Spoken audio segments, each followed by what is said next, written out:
তোমরা নিশ্চয়ই সবাই শুনেছ ইলশে গুঁড়ির বৃষ্টি, তাই আমার বৃষ্টি পড়লেই ইলিশের কথা মনে পড়ে।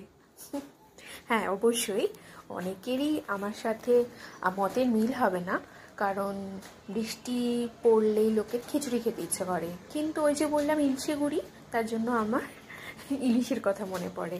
আর ইলিশ মাছ হচ্ছে আমার সবচেয়ে ফেভারিট মাছ। ইলিশ মাছটাকে নুন হলুদ দিয়ে মেখে রাখলাম। এবার একটা বাটির মধ্যে কালো সর্ষে, সাদা সর্ষে আর লঙ্কাটাকে মিক্সি করে নিয়েছি, ফাইন পেস্ট বানিয়ে নিয়েছি। ওই বাটিটার মধ্যে এই সর্ষের মিক্সচারটা দিয়ে দিলাম, তার মধ্যে নুন, তেল, হলুদ, কাঁচা লঙ্কা আর একটুখানি মিষ্টি দিয়েছি। তোমরা চাইলে এটা স্কিপ করতে পারো। সর্ষের তেলটা একটু বেশি দিও না, তাহলেই খেতে ভালো লাগবে। এবার মাইক্রোওয়েভে 5 থেকে 7 মিনিট কুক করে নাও, ব্যাস গন্ধতেই বুঝতে পেরে যাবে যে একদম রেডি হয়ে গেছে সর্ষে।